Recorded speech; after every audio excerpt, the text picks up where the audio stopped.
ลา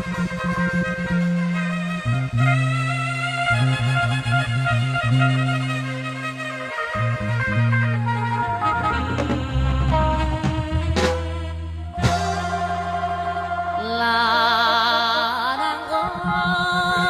นจังแม่น้องสาววัยรุ่นพานได้ยินเสียงบุญใจจังไว้ก็บ่อยู่บาดไปเที่ยวแล้วดูผ่านเหตุการณ์น้องผ่านแสงตาบานใส่แต่เงินละเสียงพ่อแม่นั่นกูเกิน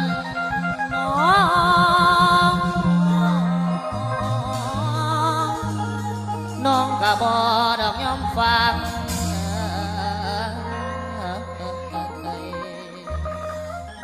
ท่านได้ยินน้องเพลงดังเป็นเฮ็ดหยังกะยังยอ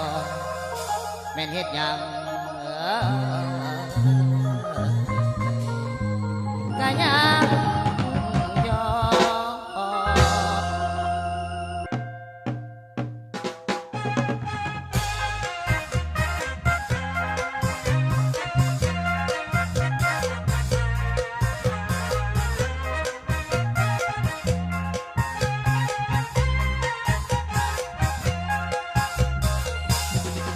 บ่อาทรเรียกบาดกะเงินคำพ่อแม่เตือนกันสามน้ำสี่เพิ่นบอกสอนมีแต่แนวดีดีส่วนน้องนั้นติดมีแต่ไปหาเงินของพ่อแม่แหลงเศร้าปันดึงคาเต่าแล้วเอาใส่เพื่อนมันเฮ็ดงานสร้างบักขาดเลือกเกินมัวแต่ไปหาเวินขี่รถแห่รถแห่แลนเป็นเส้นเป็นสายซ่อนพายสายคอยหลุดอายใจแท้พูดปล่อยโตให้เขาจับคอบายแทนผู้นั้นก็แฟนผู้นี้ก็แฟนพอป่านแทนแต่ทางคุณฟังใดที่ไกลหรือไกลน้องก็พากันไปห้ามไว้บ่อยู่รู้แต่เที่ยวเล่นงานนั่นพอทำบอกจำคำขอคอยเตือนบอกจำคำแม่เคยเตือนว่าแต่ดิดมันได้เงื่อนบอกเดียวอย่างพอดีบางตีมาคอยบอกเป็นพ่อแม่เจ็บเส้นเตือนบอกเตือนสอนลูกสาวบอกคือสะอ่อนมาแต่ได้สอนถ่ายรถกอดแอวแม่แนวอยู่ดอกผู้ซ้ายแต่ผู้ที่อายนั่นคือพ่อแม่เป็นอย่างบอกคิดเบิ่งแน่ควรเทียบแน่แม่ตัวเป็นผู้หญิงอันนี้คอยว่าความจริงสิ่งใดพิจัยขอโทษนำเด้อสิ่งใดพิจัยขอโทษนำเด้อแต่กินเฟือกันยังถามหาถวยแต่กินเฟือกันยังถามหาถวยขันกับบวยอูแอนของแพงมันยังซื้อให้มาให้สู่อันหัวแต่ขาดมันบ่มีเลือกคิดเบิ่งเกิดแนวคิดแล้วกันยังจากใดคุณฟังใดอยู่ไกลหรือไกลน้องก็พากันไปจนแจ้งจนหุ่มเที่ยวเป็นฝูงพบปันนกเอียง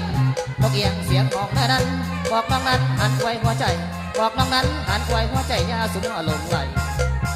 อ้ายเด้อสาวบ้า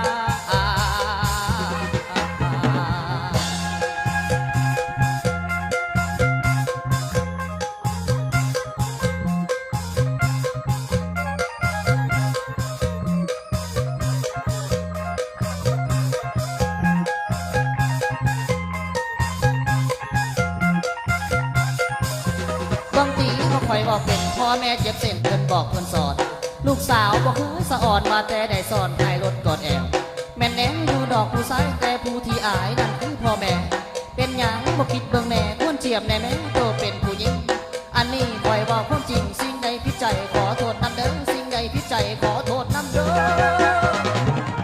แต่กินเฟือกันยังถามหาถวยแต่กินเฟือกันยังถามหาถวยขันกระบวยอูแองของแพงคนยังซื้อให้มาให้สู่อันหัวแต่ขาดมันบ่มีเลือกคิดเบิ่งเกิดแนวคิดแล้วกันยังจากใด